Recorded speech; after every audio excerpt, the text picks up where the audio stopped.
down here for karaoke, so I got this. No, you don't want to sing. So, all right, so it's a little bit before 6 o'clock, but we're starting to get a packed house here, so let's we'll kick this off. Thank you everybody for coming to the Lake Monterey Golf Course Town Hall. Appreciate everybody's interest. This again is the members' time. I do have some information that I can walk you through. Each table should have one or two of the handouts that you can get at member service. We try to put a one-pager together to answer some of the questions, provide some of the information in regards to the proposal. So we can go from there. I've got Larry Finkbeiner, who's currently the general manager. Larry was gracious to give us 2 years after Gary left. Larry has done a phenomenal job here at the golf course, and then we brought in Dave as Larry's replacement. Dave Ingles will take over for Larry at the end of, in 10 years? Is that what we said? I got to make sure Peggy, there's Peggy, she's hiding back there. She gave me the eye, yeah, so. Probably gave a thumbs up. Yeah, right. So Dave's had experience at Moss Ridge in Ravenna, running a golf course up there, so great hire with Dave, so we're looking forward to that. So I guess we can start with, you guys can start asking some questions, or I've got some information that I can put up on the screen that maybe will spur some additional questions or maybe answer some of your questions. You want to start with some of the information up here? Go. All right, let's do that. Jeff, did you get my questions? Can we start with those? Did you? Yeah, Bill. Yeah. Did you email me some? I sure did. Okay. So when did you send it though? I sent them last night. Okay. So I'll take a look in the email. I'll be honest with you, I haven't been on email pretty much all day today. So okay. We got things to do. I didn't get into my email today. So if you sent them to me, I will take a look at them, and then or if you have them, you can ask them yourself. I have. So okay, then you should be able to ask them yourself. Bear with me a second while I get this up and running.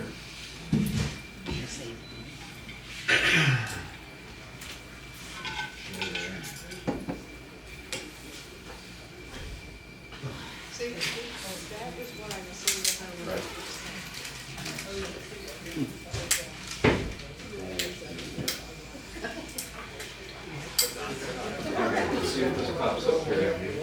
I apologize for the color. TV's a little old. But basically, this opening slide, this information is, Lake Monterey is not just a golf course.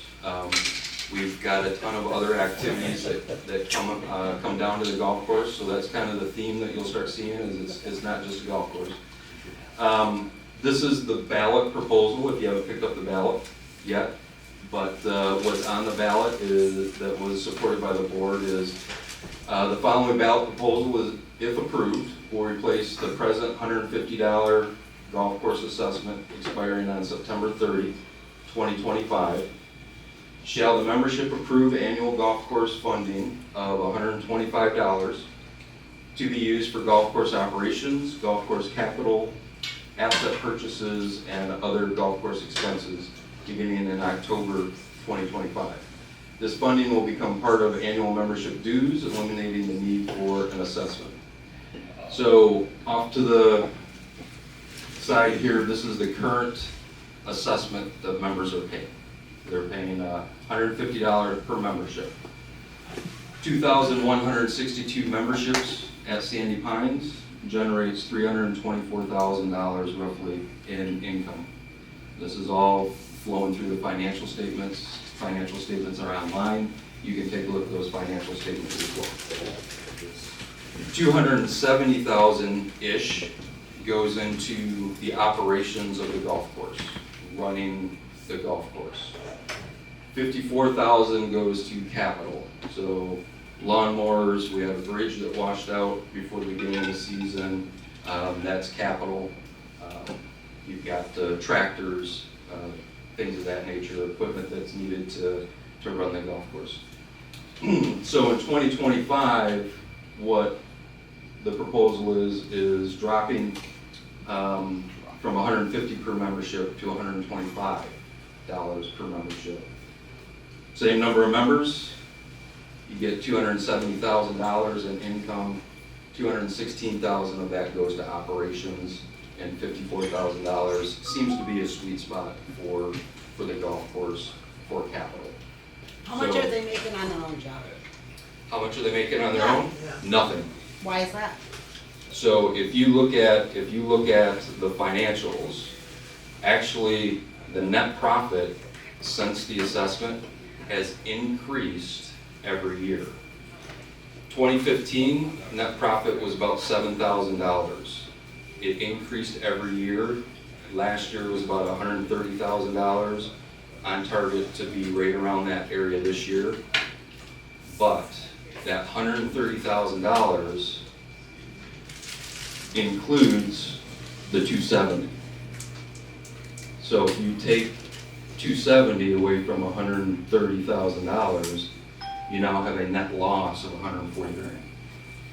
So when we can get to the handout, and some of that information is, we'll talk about this. So we've been challenged. How do we make this place a sustainable business by itself? Add on, open up all year round. Fair point. That costs money.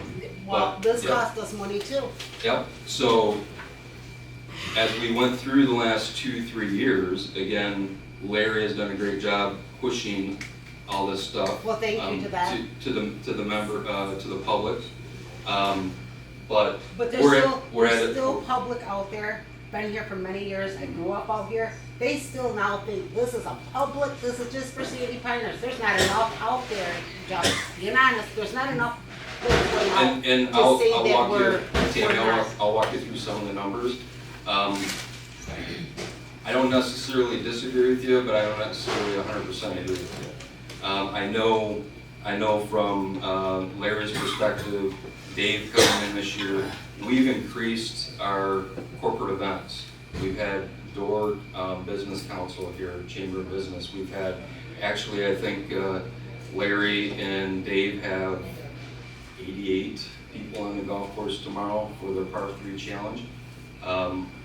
Majority of them, half of them are public. So we are doing the push Right, to but get, I'm just to saying get there's a more lot of public people out out there saying, we don't realize that it's open, and they'll argue with you, and it's like, no, it is public. there. So, Dave, what are we doing to increase that? So when I came in, my main focus was going to be to try and increase public play. The members have been fantastic, and that's great, but we have to get the public play going. So what we've done is, just a couple weeks ago, I ran, we call it the Scary Tough Tournament. You probably saw it broadcast through here, with big cash payouts, like $600 to the winners. Payouts were good, and that brought in a ton of public play, and honestly, a bunch of people that have never been here before came to that. My plan is to keep running events like that, so we can get the word out there. Also, I'm working with Ian from up at the admin building. We have a mailer put together already. I've just talked with Staples today. I have to go there Monday, and they're going to print it out. I've already got the routes. There's 2 mail routes that hit us that touches Sandy Pines. There's one in Hopkins and one in Door. And we're going to send a direct mailer to each address on those 2 routes. That'll be great. And it'll have coupons on there, says, hey, we're open for lunch, get such and such amount off when you bring this coupon in. So we can track it as well, so we know who's bringing it, how many we've gotten in. It also has on there golf specials, 18-hole special for a foursome, for public play. So that I think that's gonna be a big push to help us out. We've also, working with Kelly, we had Facebook posts, I don't know if you saw some of those, that we really pushed to the public, where we had a certain radius we get hit, and we ran a foursome special, afternoon specials in golf, and that brought a lot of public play. And again, the people that didn't know, they can come out here because they didn't know they're public. It's getting out there now. The word is getting out. But I really think that mailer is going to be huge for us. The tournaments that we run are going to be big for us, and it's really going to increase play because Yeah, I said, we really take care of our membership, and we love everybody Sandy Pines, but Sandy Pines member is paying $10 for 18, public's paying 38. Can't we So- raise it a little bit too? I mean, yeah, it is very cheap, because we were in Florida, and we live on a golf course. We pay $30 to golf our 18 holes, and then we also have to pay, if we use our own golf carts, it costs us $10 to use our own, but if you rent theirs, it's 20. Yeah. So these are all great questions, Tammy. We'll go through this. What are the questions? Yeah, Sorry, so Sorry. yeah. what We the want question was in the back We want the is, questions. what are we and the doing answers. to increase public knowledge that this is a public golf course? No, that's not the It- question. Yes, it So- was. Dave, or Bill, that was Tammy's question. What are we doing to increase the public knowledge for this golf course? Okay, so we're doing mail routes that circulate to help bring in public play. All right, number two is, what are we doing to increase the rates for golf courses, for the golf rates for golfing here? We'll go through that in a second as well. What is the golf course making right now from a profit standpoint? On paper, it's $133,000 net profit is what it made last year, but if you back out the $270,000 that come in from the assessment, the golf course actually loses money. So this is the budget, this is on all of our financials. You can pull them off the website. You go down to, you go to the website, the main page, you go all the way down to the finance. You click on the finance button and there's the financials for Sandy Pines, Wilderness Trails, and Lake Monterey Golf Course. So the budget for 2023 is a budgeted income of $668,000. Budgeted COGS, or cost of goods sold, which is all the merchandise that you buy in here, the food, the beer, the wine, that's called cost of goods sold. You have to subtract that out of your income to come with a gross profit. Gross profit for the golf course is budgeted at $600,000. The budgeted expenses for the golf course is $518,000. So at a high level, $82,000 is what the budgeted profit is. The assessment is in that $600,000 of income. You back the assessment out, this is what I was talking about earlier, you're at a loss for the golf course. So we'll get to the rounds in a second because you're talking about public, but on that flyer that is sitting at the table, we've tried to take a look at what some of the things we can do to make this a standalone business, okay? How do we get out of the assessment? How do we cover that $270,000? Well, we went out and we've done our research with local golf courses, and the number one revenue generating item for a golf course is, anybody got a guess? Alcohol. It's true. Coach said in the back, we're gonna get to some of these other ones. The number one item is greens fees. What do you charge for your 9 holes and your 18 holes? That's the number one revenue generation for a golf course. So, let's go down to the bottom here. How many rounds of golf do we have going through this park, through this golf course? In 2020, 2021, 2022, on average, we've had around 27,000 9 holes. This is a 9-hole golf course. The data that we took a look at is our members come out here, they golf 9 holes, they go home, they have some lunch, and then they come back and they do another round of 9. Public, the corporate, not the corporate events, excuse me, with the leagues that we have here, leagues that we've got members on and the public, 9 holes. So these rounds are based on 9 holes. 27,000 rounds of 9 holes that our members bring through this golf course on average generate about $155,000 in additional revenue. Get to you in a second. Public, we've increased the public rounds from 5,000, 5,800 up to 7,200. But what's interesting, we obviously charge the public more. Public golf is 40% of our total green fees revenue on 17% of the rounds of golf coming through the golf course. So what that says is we're obviously charging the public more and the members have an advantaged rate. So back to Tammy's question and some of the other questions that are sitting here, how do you make this a sustainable business? Well, we can make this a public golf course. I think we should. The members will go from paying, anybody know how much a member pays for a round of 18? $10. $10. It should go up to 15, 20. So the average public rate for a golf course, $40 a round. The number 2 item that a golf course uses to generate profit, anybody got a guess? Golf carts, golf cart rentals.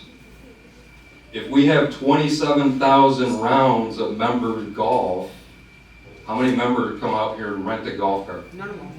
Nobody. Charge them $10 each time they golf. So we're disadvantaged at that. We're disadvantaged at that. The number 3 item for making this a sustainable business is a full-service restaurant, bar, alcohol, which we have some beverages here, but liquor, golf. I mean, how many other people have gone to other golf carts that have drink carts? We don't have a drink cart. So then you get down to, public rates and things of that nature. Bring more public people in, which we've been trying to do. So as you go down the list of, hey, what makes a sustainable business with a golf course? Greens fees, we're disadvantaged at that because members get a pretty good deal here. Golf cart rentals, we're disadvantaged at that. Liquor, full service restaurant, we're disadvantaged at that. Those are all the things that can help bring in additional funds to get out of the assessment or the proposal that we're talking about. Now, I don't know what you guys have thought about or talked to other members, but if we raise the rates for members to $40, do you think we're still gonna get 27,000 rounds of golf? No. Absolutely not. Yes, you had a question. I have a comment and then a question. Sure. So, in the beginning, when this golf course assessment was put in, it was because we were purchasing the golf course. And I think part of the reason people have a problem with the assessment not going away is because the golf course will be purchased at the end of the 10 years, to my knowledge. Actually, the original assessment was 4. Okay, I'm not against this, so I'm just bringing up the point. The wording is what I think people have a problem with because they assume the golf course paid for, why should there be an assessment? So that's just my understanding. Okay. So, in other words, if you were to take the $5 that a member pays for golf, increases that to $2.50, or $15 for 18 holes, I mean, that in itself is such a minor increase, but overall, if you're adding it up with all of those golfers, I think you're gonna get a big revenue from that. Is this place able to get a full liquor license? So we've actually started to apply for that, to try and get a drink cart across the street. We haven't been turned down, but we haven't received one yet either. So I can't explain or answer some of your questions because this was prior to me, right? I started in 2019. But as I dug into some of the documents and looked at some of because these are all good questions, right? One of the questions that I've heard, and I think I heard this is what you said, if not, correct me, but I've heard this a lot in the park. Well, hey, the original assessment was meant to pay off that loan. 4 years. 4 years ago. Okay, so let's And then it do, went to 10. so let's Here do- we are. Okay, Bill, let's do the math. Okay, let's do the math. $150 again. Let's go back I here. don't know what the math was. Who bought the golf course and what price? Okay, so the math says $324,000. I don't care about today's math. What was What the did we math buy the then? golf Yeah, course what did we for? buy the That's what golf he's course asking. for? From what I understand, it was $1 million. Oh my gosh. So again, if That you do the was math, million. Well, no, we've If- already paid 4.4 million Uh-huh. you, into it. okay, but what about the operations? That's where I'm going. I know This you're this going, is, but Bill, this is the assessment that was originally generated, $150 from what I understand. You do that's $324,000. We use your number, 4 years, that's a little over $1.2 million. It takes My number's 14. It takes $500,000 to run the golf course. So who would ask for a 4-year assessment and then I ask can't for answer a that, 10? I can't answer that, I Of wasn't course here. you can. I can't answer that, Bill, I wasn't here for this. You I can't go can't- back into the files? So again, here's where we're at today, is if you extrapolate that and you take $324,000 over 10 years or 14 years, if you want to add another 4 into it, and we use your number, that's $4.4 million, That's what we right? paid up to It this costs point. $500,000 to run a golf course. No one ever told the members that. Yeah, I knew it. I'm a member, I knew it. You knew it. Who else knew it? Not you, apparently, Bill. Nobody knew it in the park. I knew it. I'm in the park.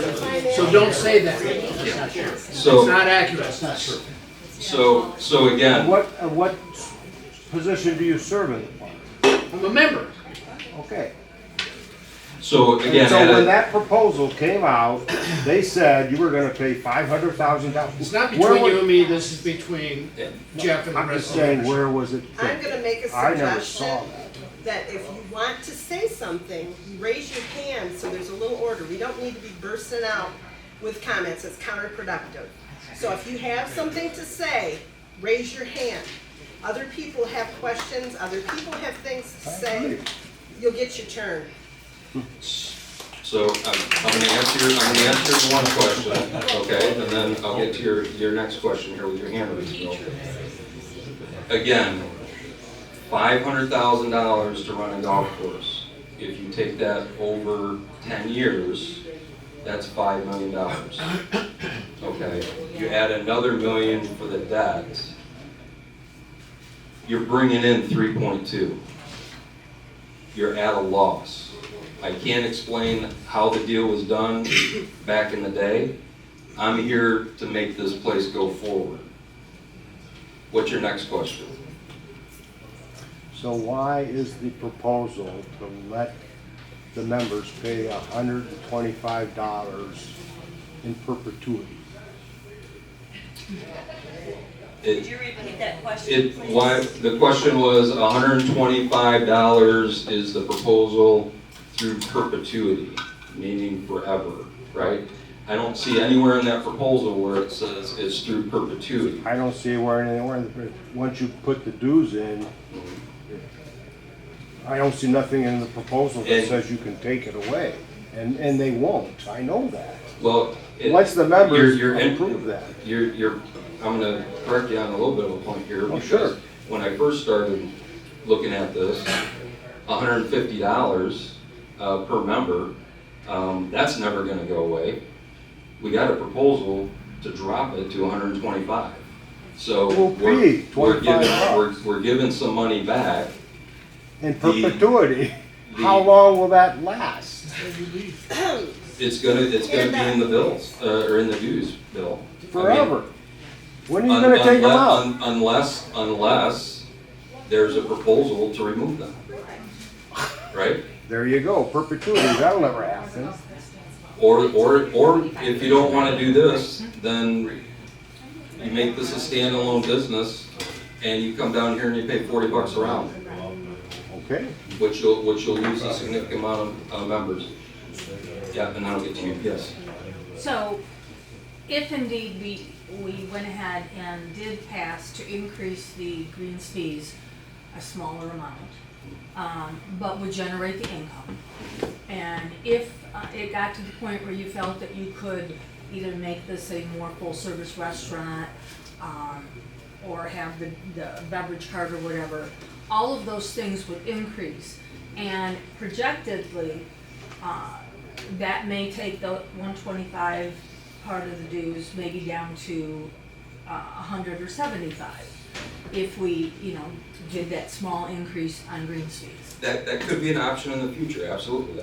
Again, back to, What's the question, please? the question is, as we start to try to make this a standalone business, let's say we increase member rates slightly, that's gonna bring in some more money. If we increase public rates, that'll bring in some more money. As the debt gets paid down, what's gonna happen with that extra money? We can then take a look at, all right, maybe it's not $125 per member, maybe it's $100, maybe it's $75. Those are all very valid options that the membership and the park and the board can take a look at. But would they put that in writing, Jeff? That they would look at that? I think we have many people looking at that right No, now. but I'm saying if it was to be voted on and we did that, would it be put in writing? We would look at it again to Yes, lower it. in That's what I'm writing. asking. Would it be Right. put in writing In for us writing. to know that? I mean, otherwise it's otherwise nothing. people's not believing it. And we don't want people not believing our community. Has to be in That's writing. hard. So to answer your question, Tammy, that's something that we can talk about. We can bring it back to the board. The proposal here is not, Right. Does I not think have it would a- make everybody feel comfortable. Has no end date. Ellen, you got a question? We look at budgeting every year, and we look at all that every year. So it's already in writing that we work on the budget every year. And we look at costs, we look at all these figures every year. That's not what we're asking. No, we want a Written written guarantee? to the member. The members pay the cost. Okay, we don't know what business conditions are gonna be. We're not gonna sign our lives away, and in 2 years, I'm not even gonna be on the board, so. That's not What I'm signing your saying is, life away. that's our job anyway, asking- to look at the budget. Well, then when things change, you ask the members for You're not gonna be whatever happy they need. with anything I say, so that's what I said, and that's. You had what a it is. question? I just have a comment. Okay, sure. Wow. To me, it seems like it's going from 150 to 100. Forever. I don't see the big problem with it. I feel like, because I remember back when the golf cars was first asking about us buying it, and there were many people who didn't have money. Yes. But I feel like those are the people who didn't golf. I don't golf. But it's a great amenity. So many people at that time posted on the website. But that's why they bought in here. And I just feel that we need to embrace it. And it's $125 a year. Thank you. Yep. So I don't know if you heard the comments back there, but $125 a year, I'm gonna paraphrase. Okay. Not that big of a deal. This is an amenity to the golf, to the park. There's a lot of things that we can do here at the golf course that we can't do in the park.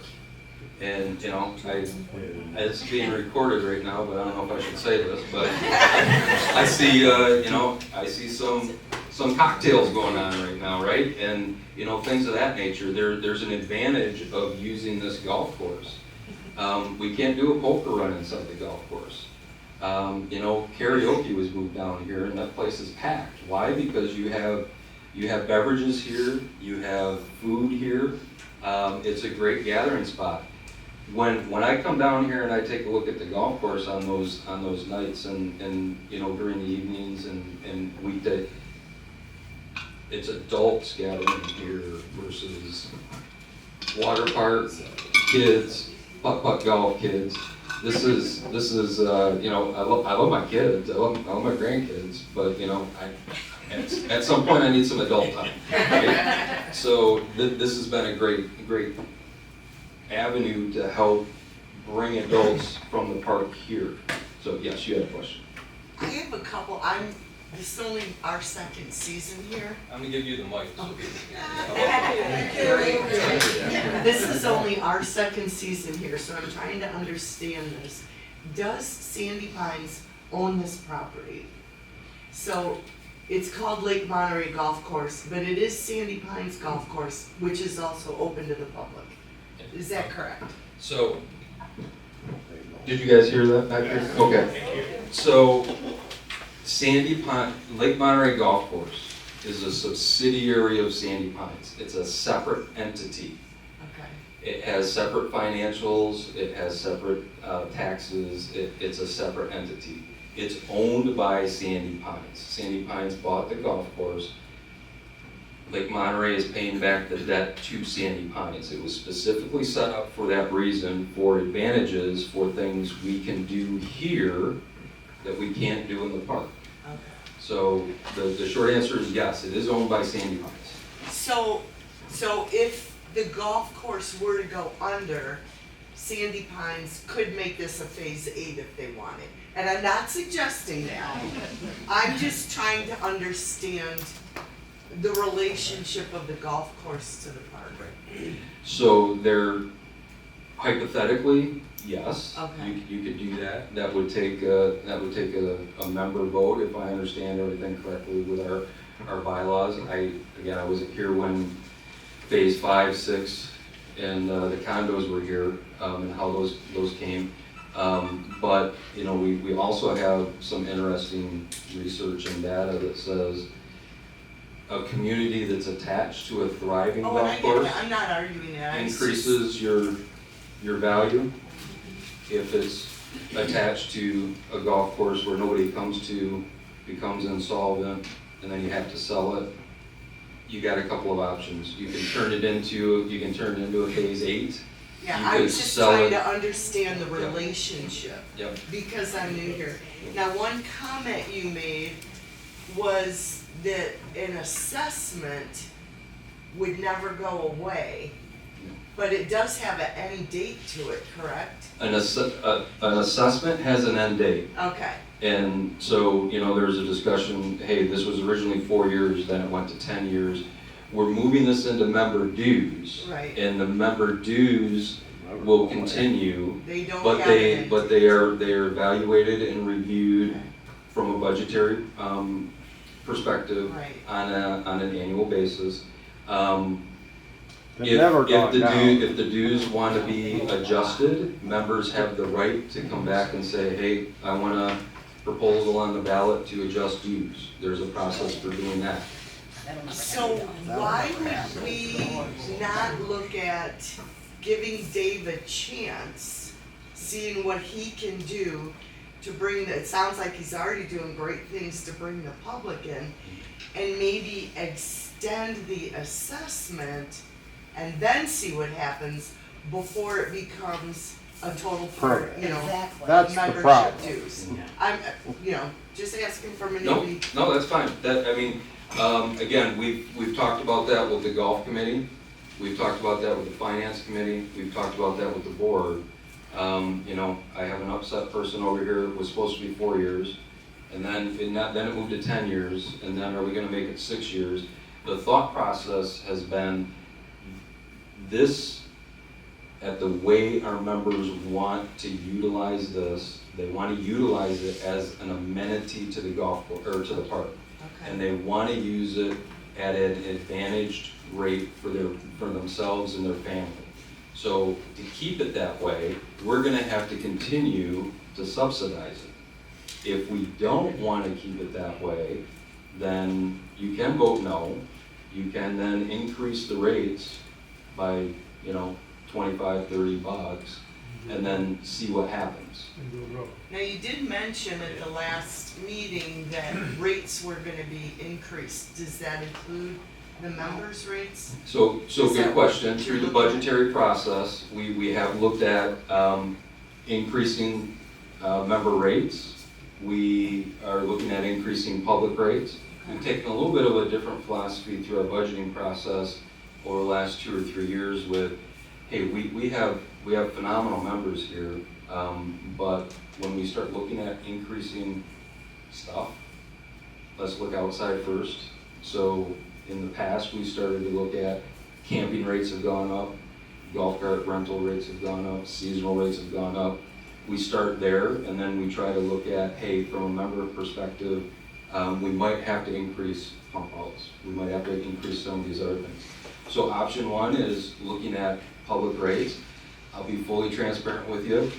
Golf committee, finance committee, board, we've talked about member rates might have to increase, maybe $2-3 for members, $2-3 for associates. Members pay $5, associates pay $7.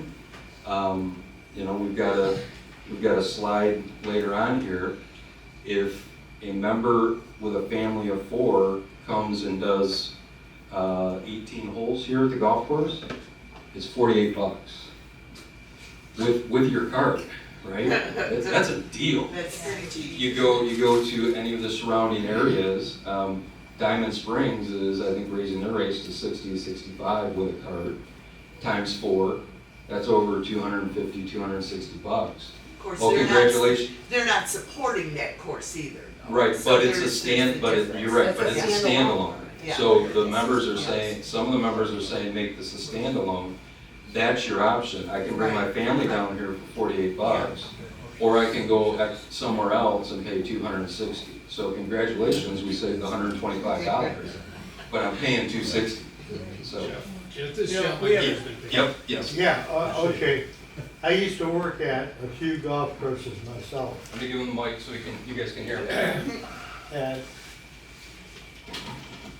at Thornapple Creek, when I used to work there, we had a lot of business with the bar.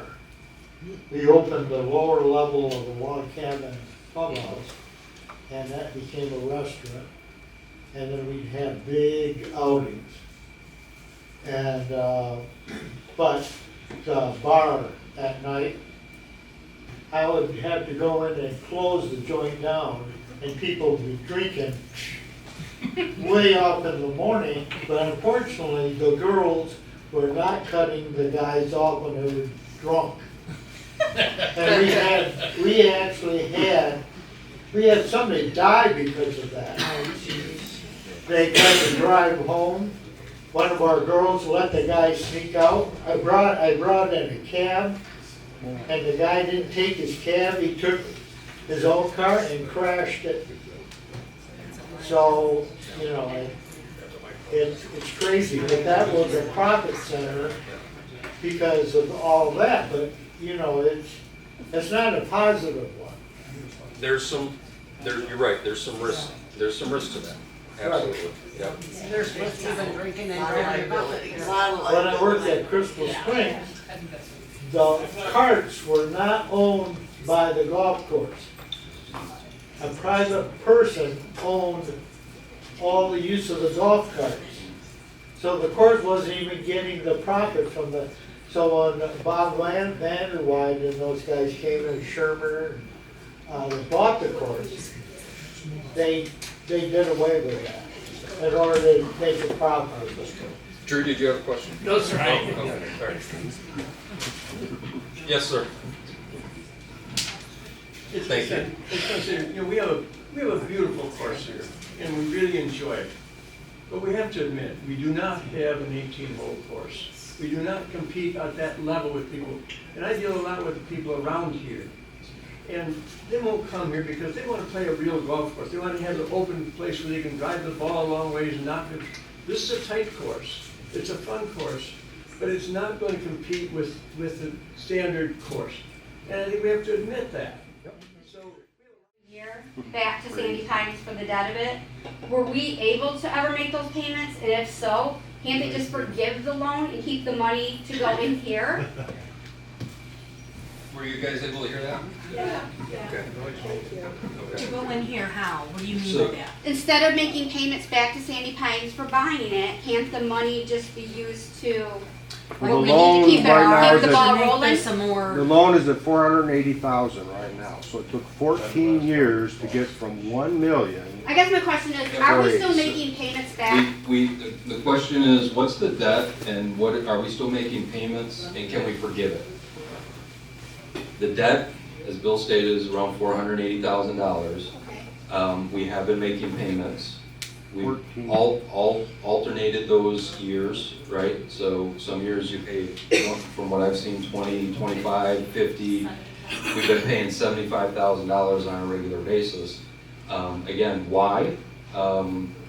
Back to the math, $500,000 to run a golf course, $5 million, we're bringing in $3.2 million. No, I'm not suggesting Yep. not the extra, I'm just saying, but just to help it with that little, Yep. with that amount. So we have been making the payments. Okay, How much do we have left? We have 480,000, so if you divide that by 75 grand, 6.4 years left on the debt. That's what we have. So we've tried to increase those payments when we can. Again, costs continue to go up.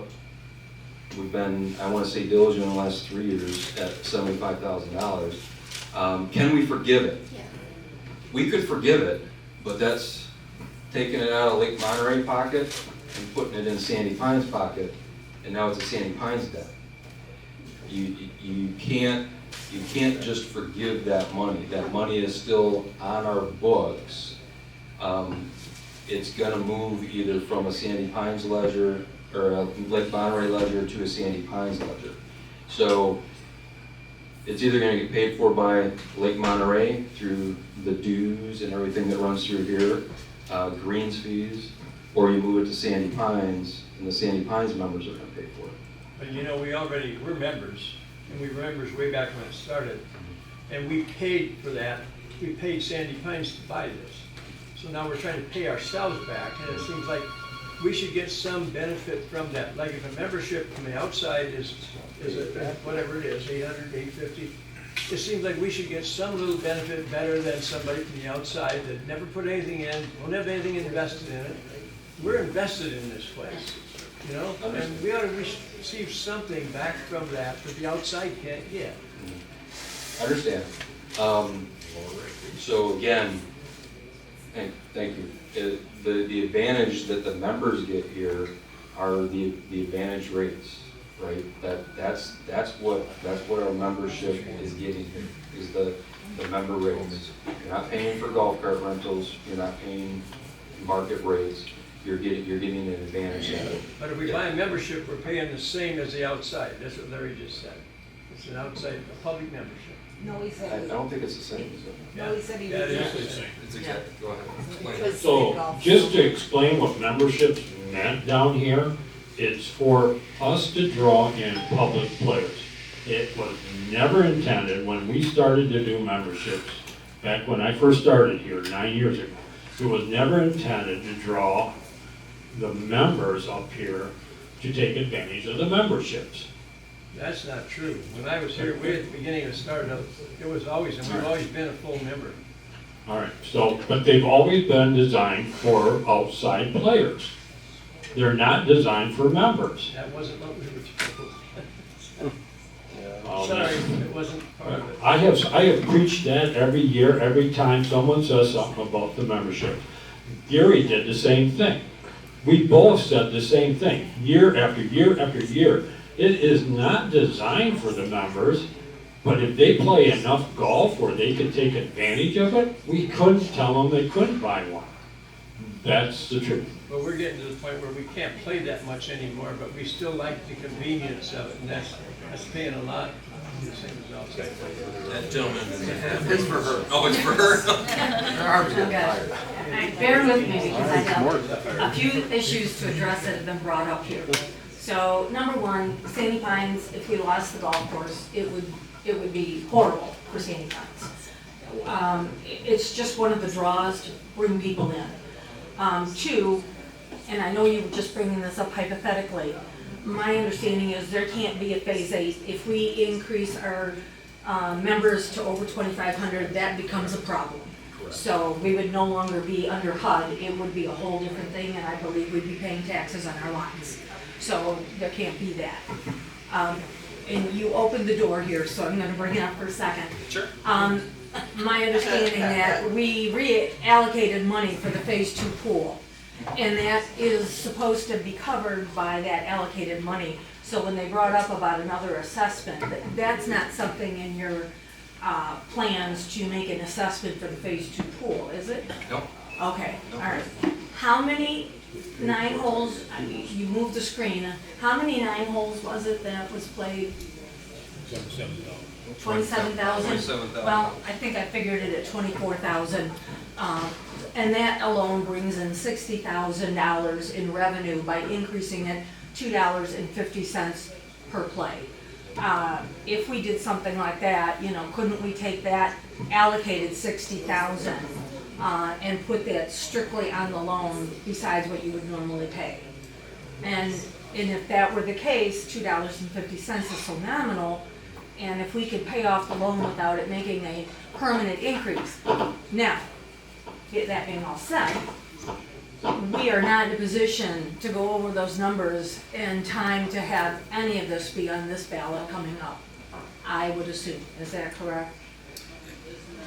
As far as Like coming up with, okay, it's 27,000 members times $2.50, how many holes, where could we adjust? It's too late to bring that up. well, You could say no, and then you yeah. would have to go back to the drawing board, right?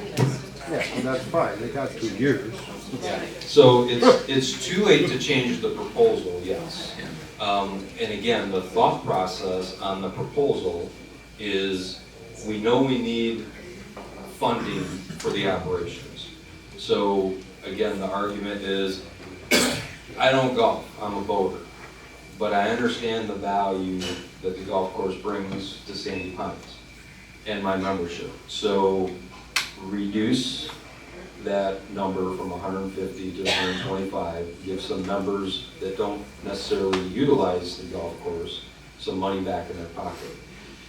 Your question about increasing the member rates, we do that on an annual basis, as Ellen said. That is part of our process to say, all right, we're going from 150 to 125, or we're even at 150 now. We look at all the rates. How do we continue to make this a profitable scenario for us? I think the rates originally, and again, I wasn't here, but I think it was 0 to golf here, and then it went to $3, and then it went to $2 when I started in 2019, and it hasn't been raised. So 2015, it went from 0 to 3. From 20, and then through 2019, it went from 3 to 5 for 9 homes. So we haven't done a lot of increases to help the member advantage here, but that's been part of the annual budgeting process. So we try to keep them separate, because one of the language items that we had taken a look at on the proposal was, put this proposal in and then say, we're gonna increase member green fees from $5 to $7 and associate green fees from $7 to $10. Okay, well now that's on a proposal. Now that stays in forever, right? But if you did it in terms of not making it part of the dues, but I guess continuing that amendment, or whatever. Assessment. So that increase can only go to the assessment. Or, you know, maybe if you raise it to $3 and $2 of every one goes to the assessment, $1 goes to the increasing cost of running the golf course.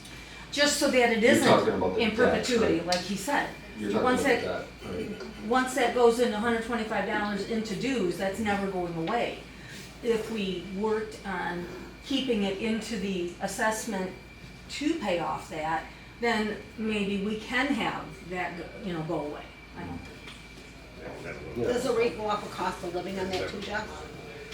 What was the question, Tim? With the cost of living, you know, how everything goes Yeah, up? again, if you leave the assessment out there, then you don't capture the cost of living. When you move it into the dues, you capture the cost of living. And that's See, the and that's a challenge, lot. that's the challenge with the assessment. Right. So to give you an idea, Larry comes to me, hey, I gotta buy my fertilizer and it's up 37%. I'm like, find a different fertilizer, right? And there's no other fertilizer, right? So that is the challenge when you have an assessment, is it's locked in there, you can't adjust it, and things are being adjusted on a regular basis right now. Wages are up, fertilizer's up, equipment's up. Yeah. So, Bill, what question do you have in the back? You've been waiting patiently. Very patiently. So, I mean, all these suggestions to bring the amount of the course down to the members are great. And I think they should still be explored between now and the end of the assessment. I mean, the thing that really bothers me most is the perpetuity. But also, from what I see in existing dues, is that you can pay that cost off. The members' dues cover that cost today.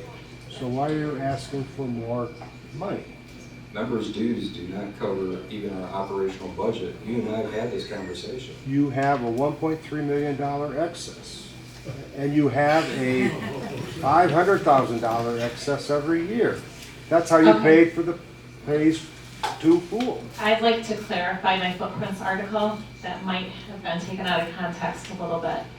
The 1.3 million that we have after the $1.5 million pool reserve is not in excess in cash. So I just want to make that clear. That 1.3 million is our cash reserve. It's the Sandy Pines operational cash reserve. A cash reserve is no different than a cash reserve you would have for your own operational household. Our operational cash reserve, our days on hand, currently averages around 40 to 50 days. Right. I'm going to be honest with you, that is not a comfortable position for me in my position, because we try to target the not-for-profit days cash and reserve recommendation of 90 days. So that is a goal that we have to each year try to bring that up, because the 1.5 million was taken out of the cash reserve Right. for Sandy Pines.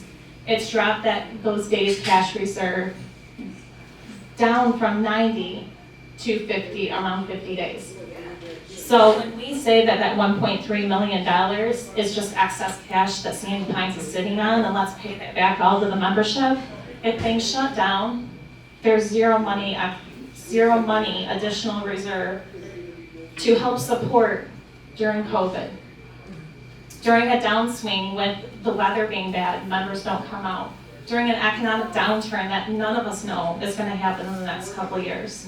So I just want to clarify, the wording that the 1.3 million is in excess is not straight. It's not a valid point. So I just want to clarify that is our cash reserve that we try to, that we're focusing on. So what is your true cash reserve? What do you mean? What do you mean our true cash reserve? I think. No, I mean. I think we just highlighted that. Well, no. We got 1.3 billion as a cash reserve. Right, okay, as excess, I also stated wanna excess, say- which is usually. No, so I also want to say, in the month of May, the cash reserve that Sandy Pines had was 1.3 million. As of June, that was just reviewed at the July financial statements, that dropped down to actually $750,000. So it went from 1.3 to 750. There's a couple of reasons for that. That number ebbs and flows because of our cash basis of reporting on a month-to-month basis. We do report on an accrual basis at the end of the year. So we went from 44 days down to 30 days. We'll go back up to 50 days. And by the end of the year, I'm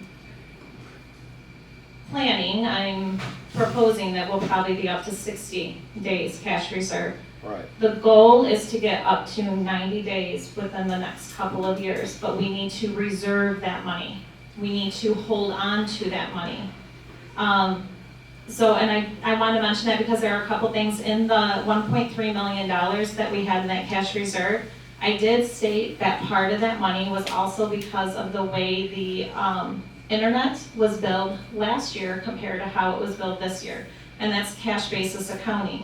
Last year, it was billed on a biannually basis. So it was billed in October, or I'm sorry, it was billed in March and it was billed in June. So when you're looking at the May financial statements, you're missing half of the internet money last year compared to this year. So it looked like we had an inflated cash reserve because that money had not come in last year as of this time, where with the assessment for the internet, it all came in sooner at the beginning of the year with the assessment. So I did point that out, that cash, the cash basis accrual for our operational cash is higher. So it did drop down in June. We will see where it is in July. Okay. Oh, I got a question. Nope, And then- not- okay. So right now, today it's at 750, which is how many days? 36. 36 Okay, -ish. and by the end of the year, it'll be up to 90 days. I cannot, not by the end of That's this the year. plan. No, I was asking. Yeah, and she said that's the plan. In the next couple of years. Right. And Yeah. so by the, 2 years. no, Sorry, At the end of the 2 year. years? 2 years. So again, Then let's. how did you get all that money to pay for the phase 2 pool out of operations cash? So this is a golf course town hall bill. I'm I just have asking. explained this to you multiple times on our financial statements. If you wanna talk about a phase 2 pool, which the members have already voted on I and have agree. approved. But it I've- came I've out of had- operations. I've We're had- talking about I've already had this operations funds. conversation with you. Bill, you had your turn. Okay, no, So let's address another I've not had one. quick question that, or another comment. You have a question, Karen? Yeah. Okay. If Bill don't stop talking, advertising for Really?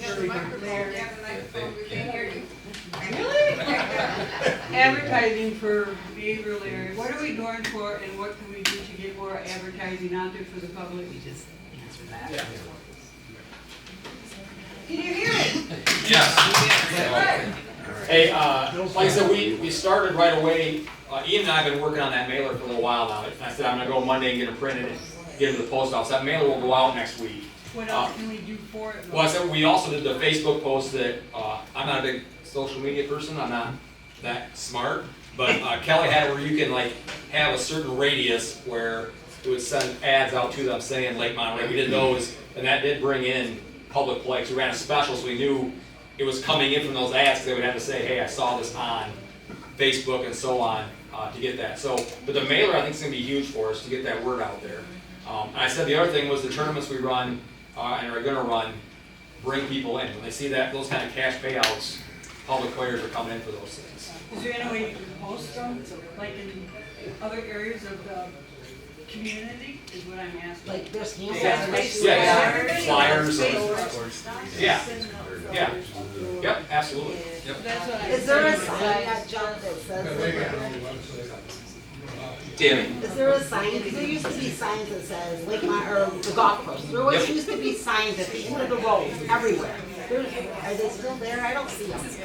so that's an Ian question, but I believe we continue to, We used to yep. have them on 142nd. They used to have them and it said Monterey Golf Course or whatever. And we actually, I think they're still there. Are they? And then, 2 years ago, 3 years ago, when Ian first started, we actually put them on the expressway, you know, those blue signs with, at this exit, there's Lake Monterey Golf Course, so. Do they say public welcome? It just says, I believe it just says Lake Monterey Golf Course, I don't know if it says public welcome or not. I wanna address one other, I'll get to you in a second, I wanna address one other comment that, hey, our dues pays for everything, so why can't we funnel the dues down to the golf course, okay? Two things, one, members' dues do not pay for everything. If you do the math, it's roughly $2,200 for the dues, times 2,162 members, is about $4.8 million that comes in from the members. Our operating budget is about 7.3, 7.5, And when you add capital on top of that, another $865,000. To run Sandy Pines, it's $8.3 million. Members' dues pay 4.7 to 4.8. So the comment that members' dues pays for everything and just funnel that money down to the golf course, call it good, that's not accurate. That's That is not accurate. Members pay all the capital, correct? Members pay capital. Yes. And the excess dues are from what the park makes as profit from golf cart sales, as they should, rentals, etc. That's not for members, Bill. I know that's not for members. Yeah, but the whole budget is based upon that added to members. But your comment was member dues, there's an excess, we pay for everything, so funnel that money down. That's not accurate. I didn't say it was everything. All right. I know that. I gotta go over here. Just a quick comment. Be careful what you ask for. God bless you, man. You get more public play in this place, half of this whole room will do nothing but bitch and complain that they can't get out. So you guys all want to increase public play, that means there's less room for us. So keep that in mind. More money, granted, but less room for us. Double-edged sword. I got a question back here. Well, where are we at in terms of years with the last assessment? Are we in year 8, 8.5? 8. So we're kind of waiting almost to the final days to reach out for more money. Why haven't we forecasted our earnings and planned ahead with fundraising events, different things that could fill our pocketbooks? I feel like karaoke down here, great event, right? Sells out, there's people here, they have to kick them out at 10 or 10:30, right, Larry? Like kicking them out, they're gone, send them home. Feels like a big event, we can make lots of money. There's lots of nights down here during the week where we could also be selling drinks, playing cards, doing different stuff. But the staff, Larry does a great job. We need to bring some younger staff in here, more energetic, willing to stay a little later in the evening.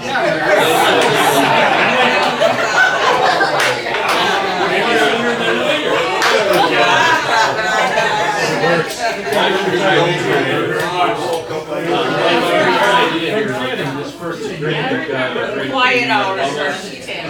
We've got mothership that continues to support down here, but why not independently work to increase revenue on their own?